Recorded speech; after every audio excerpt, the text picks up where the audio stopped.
welcome to a brand new episode of the Nerd for No Reason podcast, your movie review and nerd culture entertainment podcast of record. I am one of your fantastic hosts, Mark. And I'm your other host. I'm Raven, and I promise I'm not going to burp this time. If that's what you were alluding to. No, it was actually the failed, you smell that? It smells like Oh, Christmas the is in smell the of air. Yeah. Christmas time is here. We're officially into December. It's Christmas time, and I am bah humbugging all over the place. Because Christmas, brr.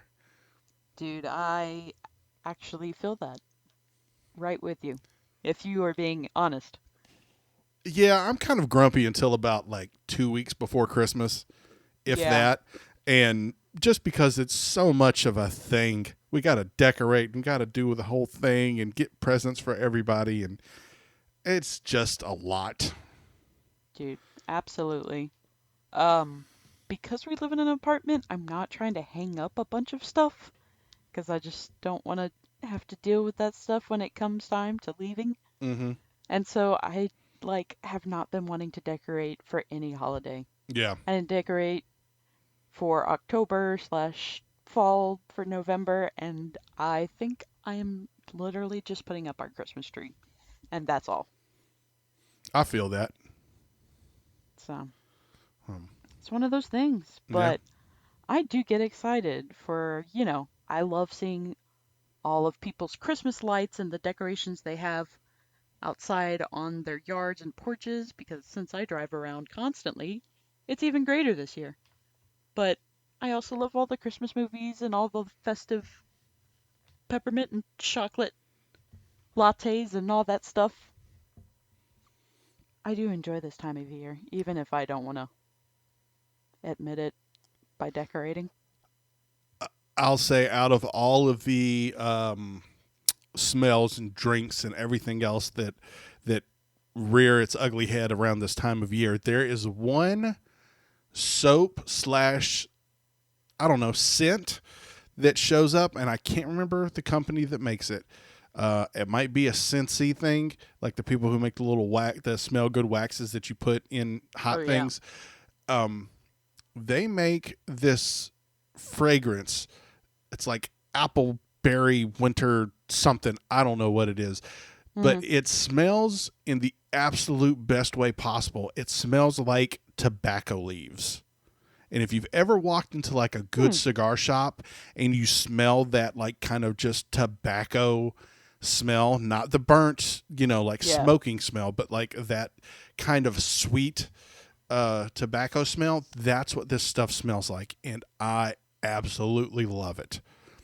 We had some sugar scrub one time, and then we had some Epsom salt that smelled good.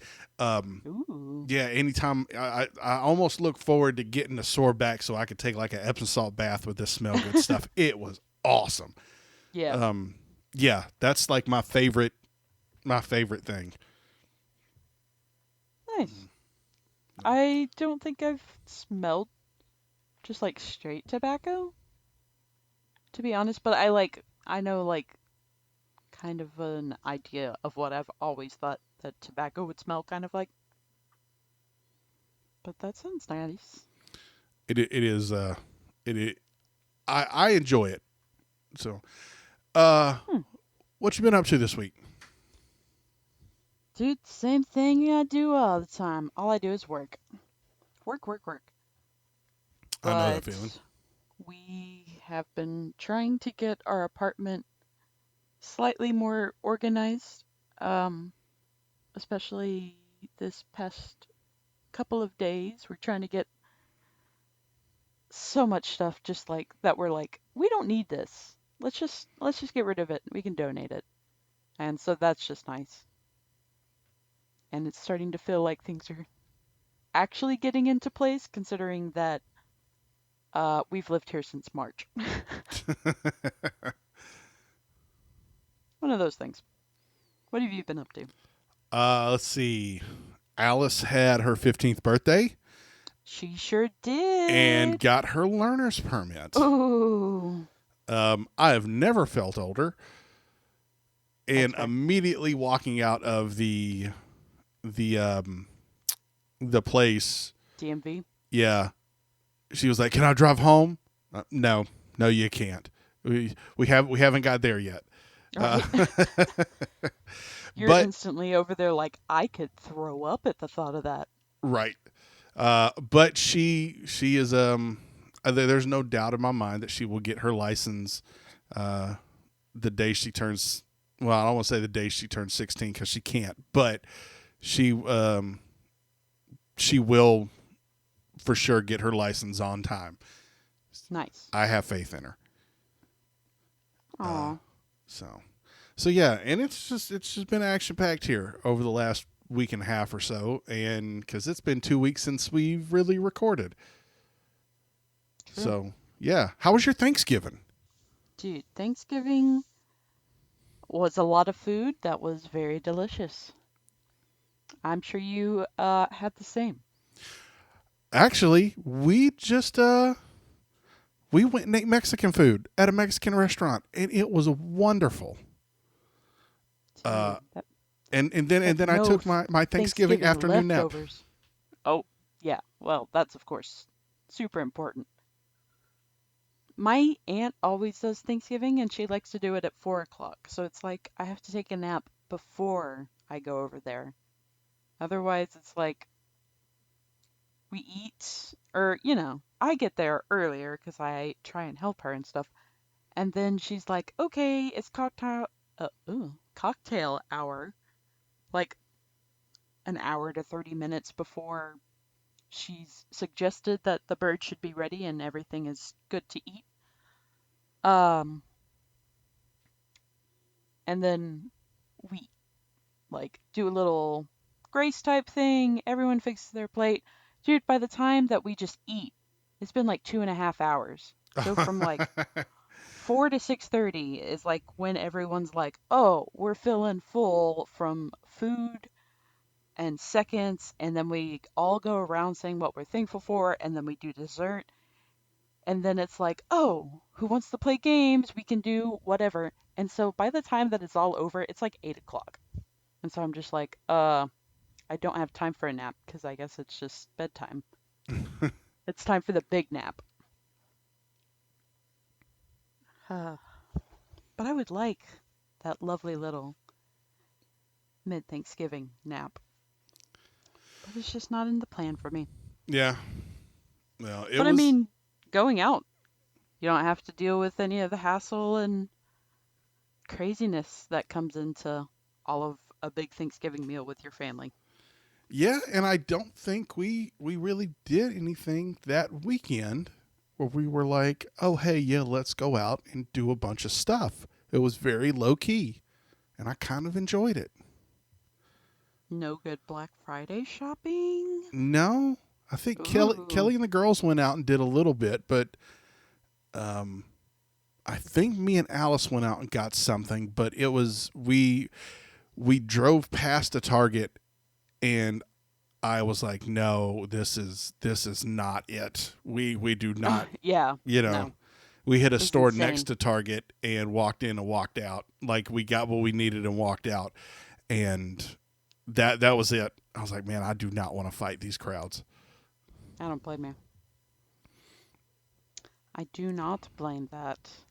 Yeah, because we went out and so there's a certain part in Knoxville where it's like an outlet type mall. Mm-hmm.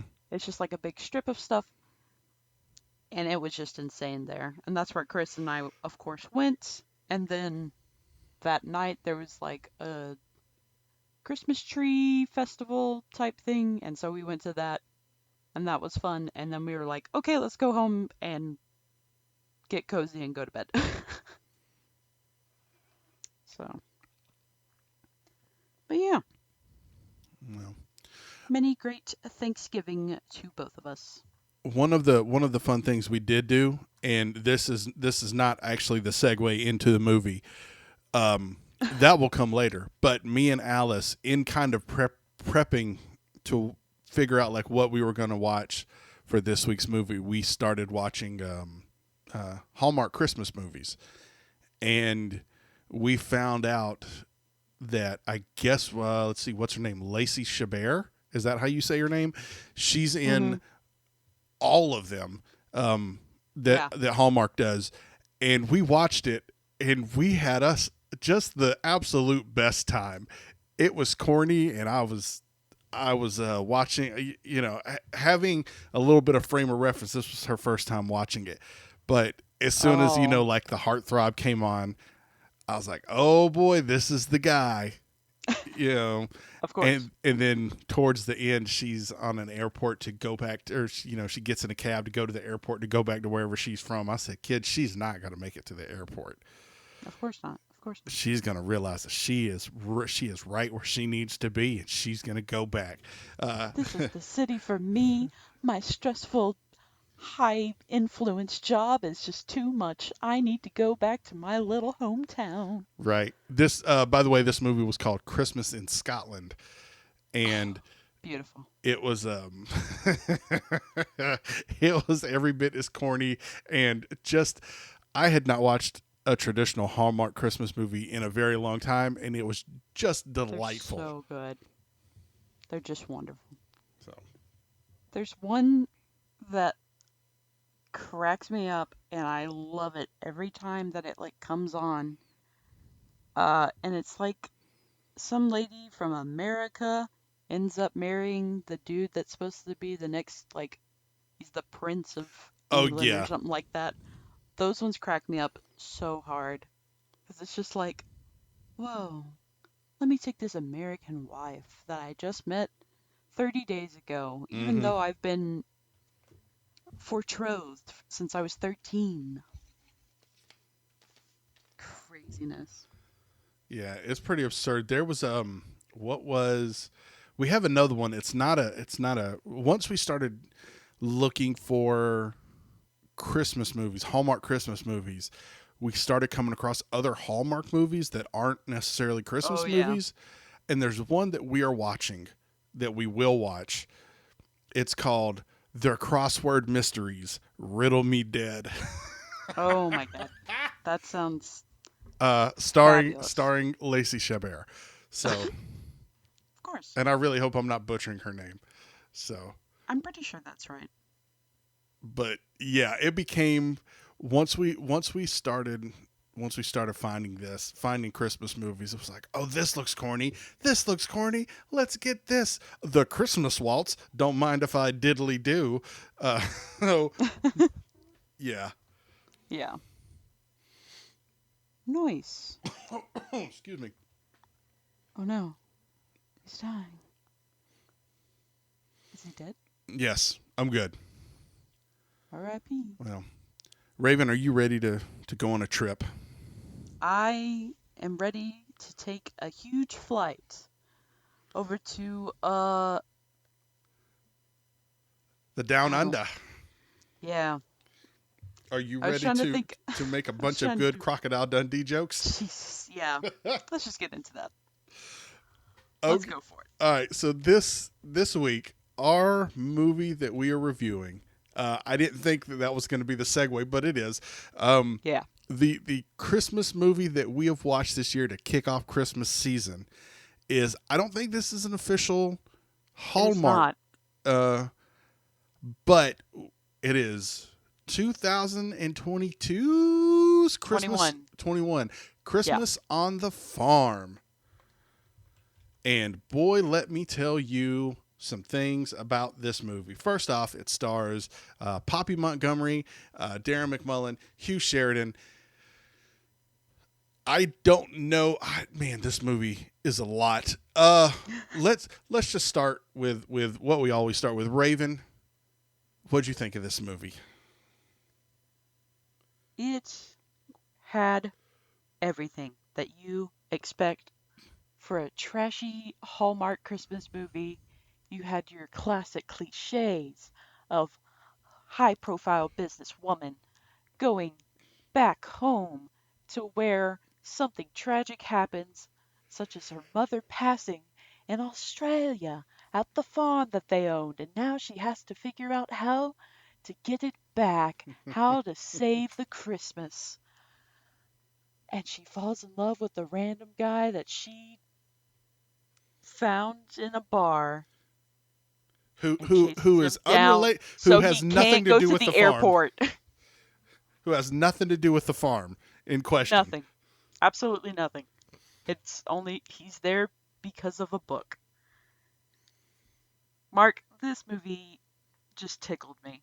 Chris was like, this movie was so dumb. It had the classic Hallmark music of how they do things, and we both just had like a great time watching it because it's just like you know exactly what it's gonna do, but you're still like, okay, I'll allow it. Oh, okay. So my, I guess I had a very different viewing experience than you. Really? This movie just, it's like it doesn't know what it wants to be. Okay. Okay. You're right. It does have all the tropes and all of everything, but they just seem so disconjointed, I guess is the word. I don't even know if that's a word, but it uh it was like Christmas tropes. The movie, we're just gonna throw in something, we're gonna have a bunch of stuff happens, and then trope, Yep. and then we're gonna throw in some other jokes, and then trope. And there was just certain things about this, none of it really kind of flowed together. And I guess part of my problem was coming off of watching one that was mildly enjoyable, like Christmas in Scotland, and then watching this one. I was Yeah. like, okay, yeah. The one is how it's supposed to be done by the masters of their craft at Hallmark. And then this one, Fair. who was clearly not by Hallmark, and um, the accents were all over the place. They they They, sure were. I I looked up most of these actors. They're all from Australia, and none of them seem like they did a really good Australian accent, unless it was the goofy Oh, one. okay. So it seemed it's like having people from the South when they transplant somewhere else, and you kind of hear a little bit of that Southern accent after a while, but they're like, "Oh no, Yeah. hold on a second, gee golly tarnation, I can really do," you know. And Yeah. that's kind of what it was like. Like, yes, I need to turn it on. So now let me, g'day mate. That's not Oh a goodness. knife. Um, but yeah, yeah. I don't know if I'm going to Nar. go back and watch this. You don't have to, man. Yeah. It's all good. All you have to do is watch as many stupid Hallmark Christmas movies as you possibly can. No one's ever asking you to rewatch any of them. Well, Uh, to be fair.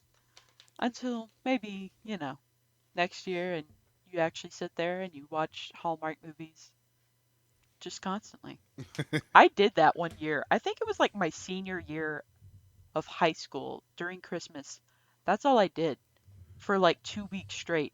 I would just like, I'd eat dinner, I'd finish my homework, and then I'd just lay in bed and watch those trashy Hallmark Christmas movies wow. until I went to sleep. It was weird. It was such a weird time that I just was like, yeah, I think I'm really into these. Ugh. Well, let's get into breaking this thing down because it's wild. Um, it was crazy. Like literally 3 minutes into this movie, without any um without any type of setup or what we're doing or anything like that, we went from New York to Australia to go to a funeral, and these I this with the way this movie is broken up into quote unquote chapters. The I think in the first chapter they never said any character's name. You don't get a proper introduction to any of the characters. Oh, really? Yeah.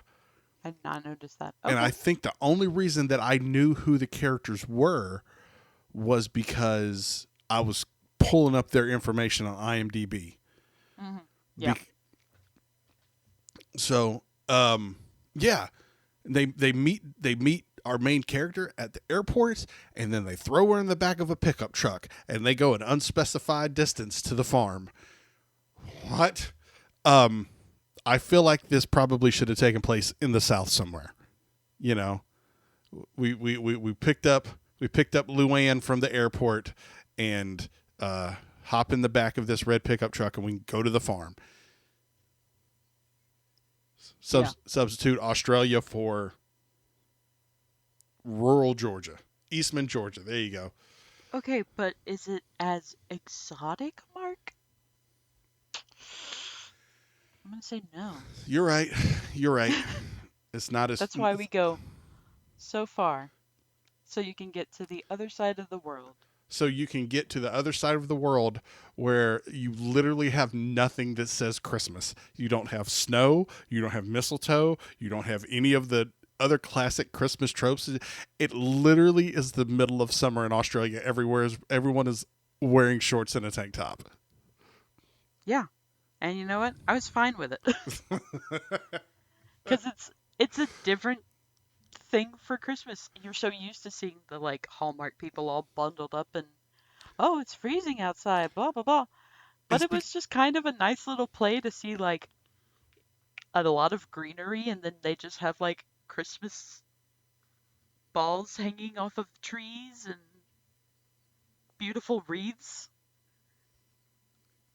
I don't know. Maybe I'll do a Christmas in Australia sometime. But I'm so scared of all those big spiders. I don't blame Homegirl for being like, nope. No. And we also get a little taste of the type of humor that we can expect when they say the line, "She was stubborn like a mule," and a mule goes running behind them, shaking his head. I put a note, said, "Ha ha ha, I get it. Stubborn like a mule." Thank you. And then we fly back to New York, and she starts writing her book, and it started off as Stiletto Vampire. I thought that was kind of funny, not going to lie.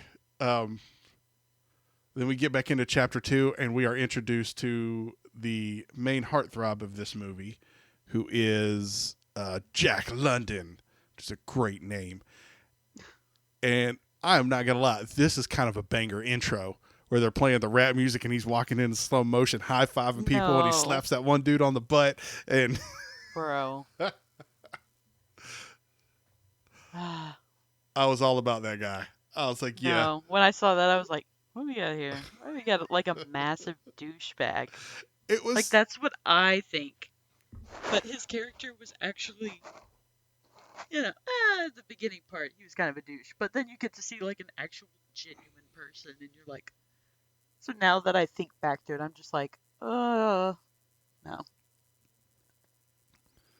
But it's cool. Yeah. Go ahead. No, let's see. I love the intro. Then we're quickly introduced to, kind of the stakes of the movie, if you will. Find a book, because you're the heir to this throne, and do your thing. And he's like, Mom, get off my back. I'm a grown man. Yeah. And then we flash back, and old girl is searching on fake Tinder and swipes on somebody and just starts drinking and ends up on a date. Now this is where this movie like really goes sideways. I mean, it already kind of went sideways, but this lady shows up to the bar to go on her date, meets the main dude from the publishing company, starts talking to him, takes his drink and starts drinking it. And you could tell that she's already been drinking. I'm like, what are you doing? And I've been around ladies like this before, where they walk in and they just think they're hot stuff, and they're just insufferable at the bar. Like, oh, what are you doing? And just grabs a drink and start drinking it. And you're like, whoa, this is mine. Right? No. No. She's a good sloppy drunk. Yeah. Is what she would be. Especially after they started taking shots together. Dude, did you see how many, like, little glasses were in front of them when they were like doing their little shot scene. I was like, poor girl's probably already had like a bottle of wine before she did all that. Listen, this Entertainment. lady drank just about every scene. Yeah. Well, I a proper Australian. I have They can that. hold it. I have that in one of my notes.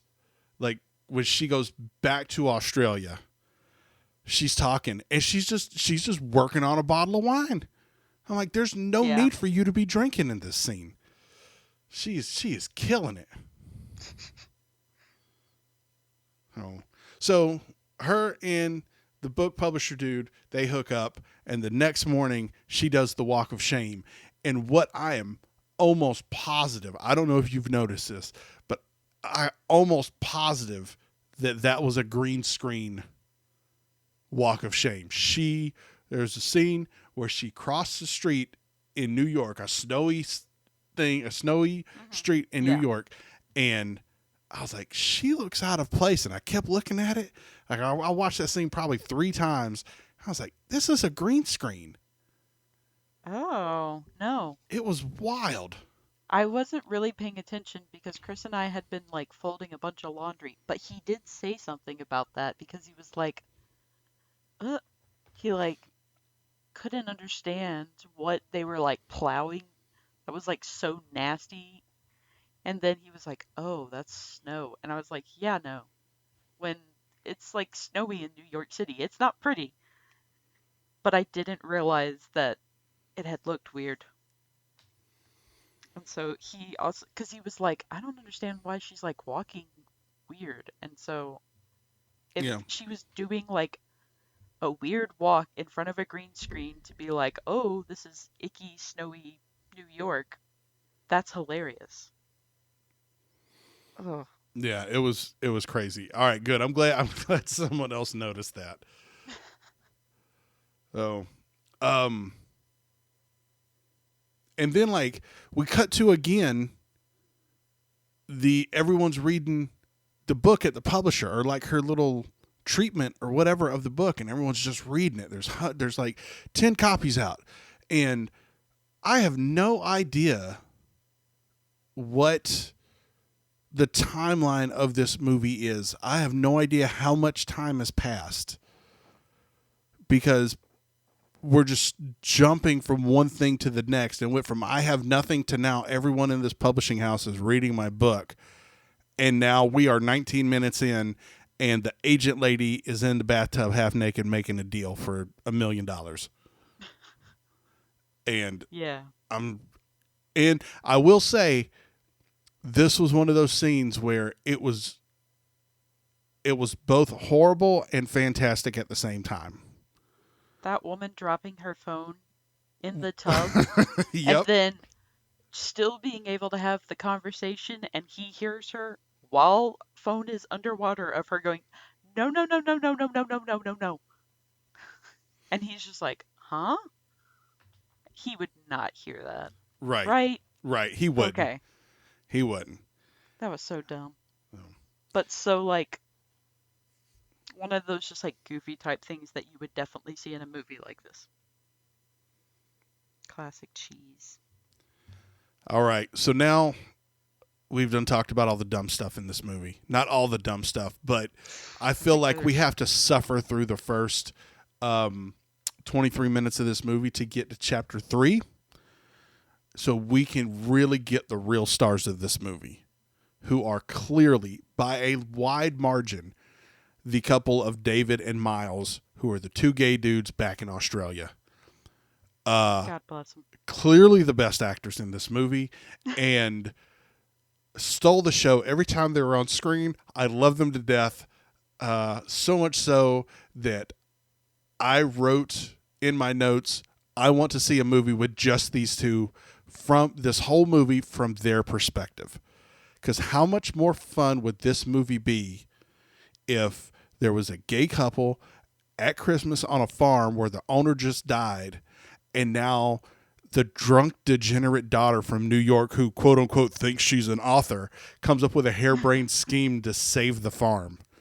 Yeah. and they're just like, oh, mate, this is not going to work. Crikey.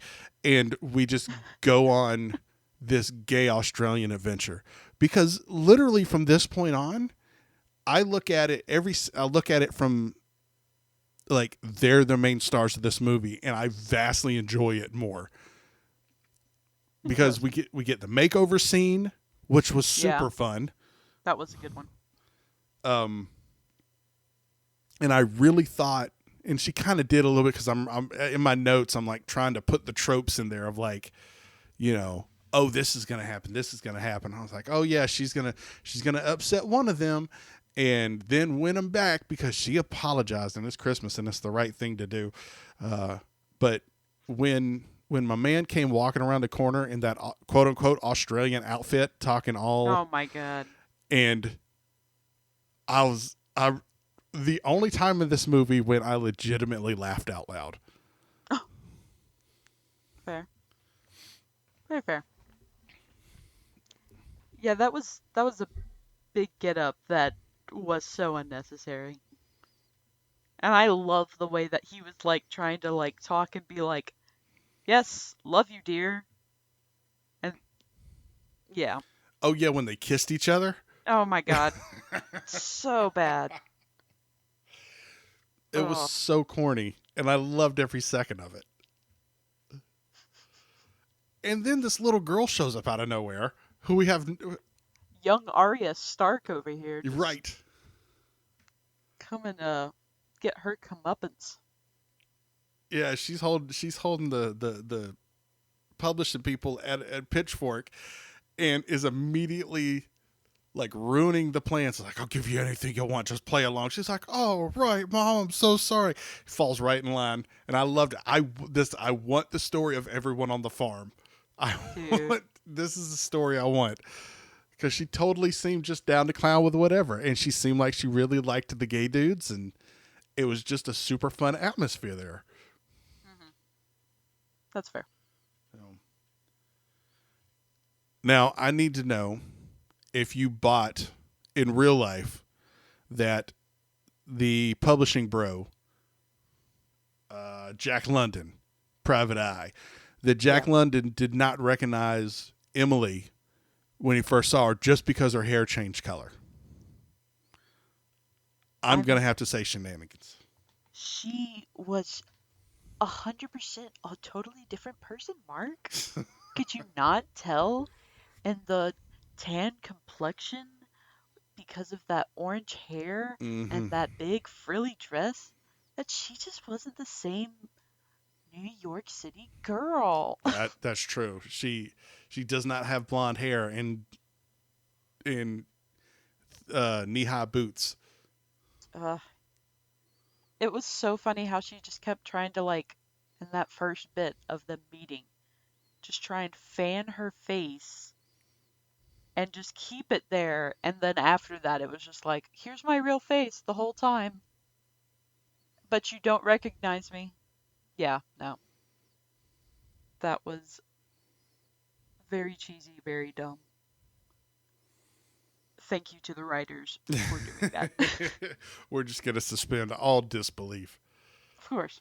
Um, Maybe he has face blindness. You never know, Mark. And then we get let's see, 45 minutes in, we're getting to chapter 5. Whenever we do stuff like this, I start leaving timestamps for myself, and this movie made it super easy once I realized we're going through chapters. Yeah. The skinny dipping scene. Yeah. I had to look up what in the world, what do they call it? A yappy? Yeah. Yappies. I had to look up that because I was like, I have no idea what this is. It's a crawfish. It's an Australian crawfish. Oh, okay. So it makes sense when they're like, oh, something bit me. It was a crawfish. We get Wouldn't like, that just be pinching you? what's that? Wouldn't crawfish just like pinch you though? Yeah, well, I mean, they couldn't see it, so they were like, oh, something bit me. Oh, okay. So, Well, and then like next scene in the morning, he's like, "Is that a hickey on your neck?" And she's like, "No, a yappy bit me." And so I was like, "Okay." mm. um, And and you know, to be fair, Jack London thought that she was married, and they're skinny dipping together. And while technically nothing happened, and we as the audience knows that she's sweet on him, if he doesn't know, man, I mean, this is kind of one of them things where it was like, I just would have went on ahead and got out of the lake. Like, this is a little sketchy. But A little red flag for you? Yeah, a little red flaggish. And we get to see half a butt cheek too. Whoop whoop, good job, Oh, Hulu. Uh, and I have in my notes because I thought, I said, I just realized, wasn't the agent supposed to be there too? Because the agent met the old lady and the son at the airport, and it made it seem like she was going to Australia too. And we never see her ever again. Homegirl must have got pulled out of that movie so fast. Yeah, she must have done something bad. Ooh. Oh, man. Okay. Yeah, no, I noticed that, and I was just like, okay. I guess she doesn't need to be there for anything. Any type of signing of agreement or something? I have no idea. Sure. Okay. This next thing, I don't even know if we even needed this in our lives at all, but we got it. We got to watch a cow give birth in an Australian Christmas movie. We watched some, that's for sure. I don't know, Raven. Tell me about this cow birthing scene. So, they have old lady petting cow's face, and she's over there like, ew, can't believe this, I have to touch it. And then they're just like, all right, put some gloves on. And so, they just do it. But you can tell that homegirl's like, I don't know what I'm doing.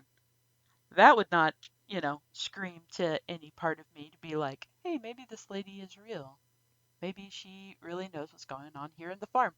But I'm pretty sure at some point it wasn't was it a live cow birth? I'm trying to figure it out because that cow got very still at one point.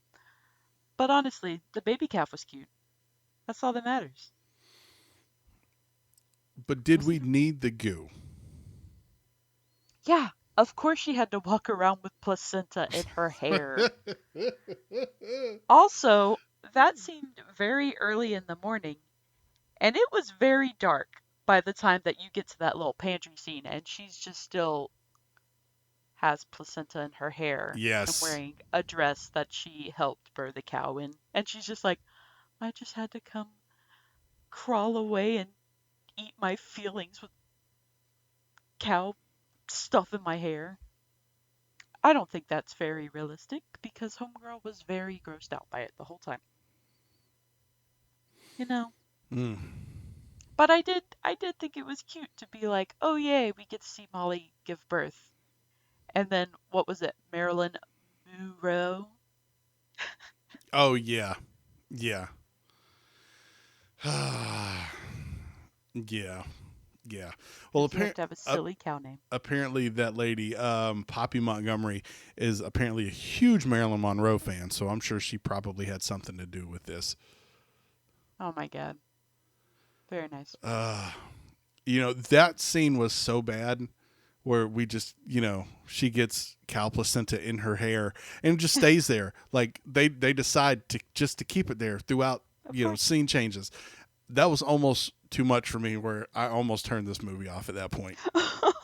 I was like, man, listen, Sorry. we've crossed the line. Mark, it's cool. It's just, slime. It wasn't even. They made some slime. It wasn't even the fact. It wasn't even the fact that it was like cow goo. It was the fact that we just kept it on there. No one until that little girl addressed it later on. Yeah. No. Like, I get it if like we change scenes and it's gone, cool. I would have said, hey, that's a funny thing. Haha, move on. Never would have brought it up. But it stayed there for like a good 5 or 10 minutes. Yeah. can't imagine just sitting there and just chowing down in a pantry knowing that there's just that in my hair. Right. And Ugh. then that bitch Avalon shows up out of nowhere. I say as I shake my head back and forth like a real housewife of insert city here. Uh, oh, girl, I can't believe Avalon showed up in her Australian Mustang. And yeah, this was, whew, boy. Yeah, when that chick showed up, I was like, oh God, this part of the movie's gonna get like just so annoying. And it did. Because she's, oh, go ahead. No, it was so dumb. She showed up and she just throws a grenade into everything that's going on. We go to the bar, and this is also part of like where I find a lot of this movie really funny, but it just doesn't hold up in other scenes, but where they're describing how they met when M and the gay dude, her quote unquote husband, are describing how they met, and they're clearly describing the plot of Crocodile Dundee, and Yeah, they yeah. slowly but surely registering with Jack London, and uh uh So dumb. I forgot I put this in my notes.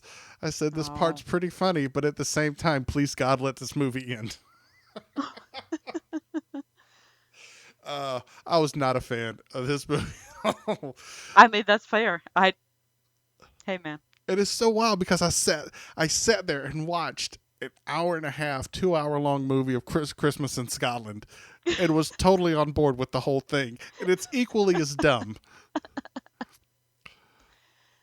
So, um, oh, and then we get some kind of disjointed stuff like, oh man, everything's found out. Um, uh, um, you know, she outs everyone. The gig's up. The tropity trope. You know, the menace comes in and everything's gone awry, and Emily's sitting outside and she's all boo-hooing and crying because she loves Jack, and now Jack is going away and she's losing her book deal and everything else, and her gay cousin or ranch hands or whoever they are, they come out and they say, he's like, you know, the one thing we always like about you is that you always find a solution. I'm like, no, she don't. No, she don't. That's literally the opposite of what she does. We have seen absolutely no evidence this entire Half-assery. movie that she finds a solution. This has been one crazy cartoon caper after another. Yeah. Well, she she looked the part, she did the voice, she family the family, but also seduced the man of her dreams. And then hops in the back of a pickup truck, standing up and riding Dude, down the that road. was so wild that they Dude, were just like, she's got to stand. and she's riding down the road. She's Holding him. screaming at Jack London, who's in the seat, who's in the I guess he was in the passenger seat, and she's like, "I love you," and he's like, "What?" And I'm thinking to myself at this point, the only sane person in all of this is like the two Londons, Jack and his mom. They're like, "No, we have to. We clearly have to leave. Like, this chick Yeah. is crazy." Dude, the chick that he was with, Avalon, even though he's like, that's not my girlfriend, you still got in the car to Right. go on this vacation with her and your mom, I guess? Yeah, that But didn't make any sense either. But at this point, I was like, I'm not going to ask any more questions. I feel like the more questions I ask, it's going to be also, chick was driving insane yes. because she's like, get away from my man. So they just do weird, uh, they wanted to be Fast and Furious, but they were, sad and crazy. I don't know. And then they stop and, oh, I love you. Oh my I God, love the you too. end. And the whole town is slowly gathering around them to watch all of this drama unfold. And then they start singing Elton John to each other.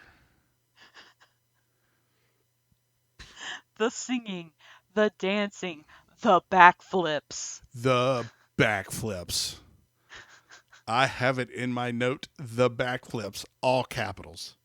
So many backflips. Not just children, but grown adults backflipping off the little pavilion Mm-hmm. thing that they're standing under. And at the very end, you get the like bubbly snow stuff, and it's supposed to be like, whoa, we did it. We saved the love interest. Right. And tell me that was not the worst screen kiss you have ever seen in your entire life. This last scene just like gave me the very end of Grease vibes, Yes. where everyone's like going around in the little carnival doing dances, and then in the end they like fly off in the car, and it's so cheesy. That's exactly what it reminded me of. And I was laughing so hard because I was just like, this we just we just didn't have an ending here, did we? That it just turned into a Bollywood movie. Uh, And that so is Mark, I'm Christmas on glad the that Farm. you loved it. Yes, loved it. 10 out of 10. Watching it Mistletoes every single year for the rest of my life. every year. Never, ever gonna not watch it at Christmas time. Okay, so on IMDb, it has a rating of 5.2 out of 10. Do you agree? Yes, yes, I can agree Okay, with that. all right. I dig it. So because it wasn't bad. It just wasn't good. That's Yeah, honest. I think that's a fair assessment. Yeah. We can all agree to agree on that. There's no disagree. All right. Uh, I think that I I think that wraps it up. think You got anything else for I for? was just gonna say, I think that encapsulates that whole movie. You people don't even have to go watch it now. We Yeah. just described the entire synopsis of this movie and are as baffled as you probably are listening to it. Yes. Oh. All right, Raven. Uh, Mark? let's move on to my favorite part of the week. Tell me what has made you happy this week Well, within the last or 2 weeks. 2 weeks, because technically we didn't have a Thanksgiving episode, which was great. I was very happy to get 4 days off to spend time with, family and friends. So we were able to see a bunch of my family. We were able to go see Chris's family and hang out with some of my very best friends and get dinner with them.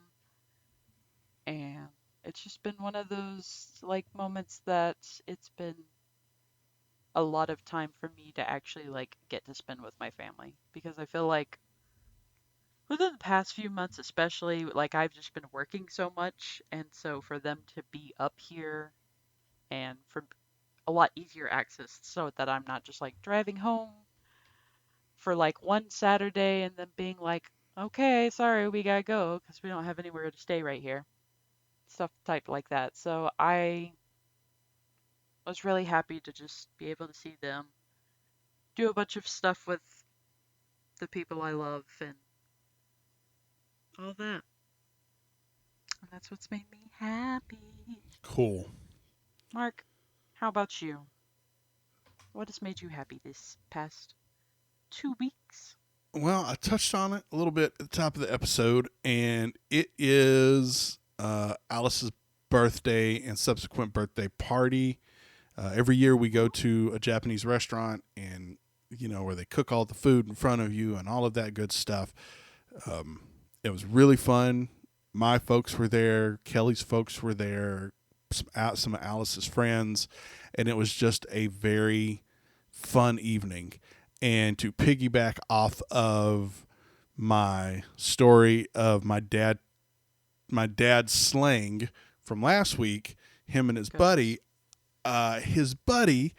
was actually at the restaurant. They were leaving as we were there, and as we were waiting to get seated, they were leaving, and I got to see him and say hey to him real quick. My daughter got to meet him, and she was I'm so happy I got to meet him, but I really wanted to hear him and Pop, that's my dad, hear him and Pop start talking so I could hear them use all that slang. I was like, oh, you will one day. Don't worry. But yeah, that was such a fun night. It's always a fun night. And I got to drive a truck full of teenage girls home. Yeah. Wow. Which was one of those things where I was driving and I just got to be just dad. Keep it cool. Just that, I was joking with them about their dumb slang and all of that other kind of stuff. And it was just a fun time. Yeah. Very nice. So, Raven, why don't you tell everybody where they can find you on social medias? You can find me over on ye old Twitter at spooky_Raven. I had to think about it for a second. Over on Instagrams, I like to hang out at That's a Raven Ellis. And I will tag whatever other random Instagrams that I have and run around on sometimes. You can find this lovely, lovely, lovely podcast on whatever form of social media you can even think of, except for Tumblr. Sorry, kids, we do not have a Tumblr. Yet. Yet. Okay. Mark, what about you?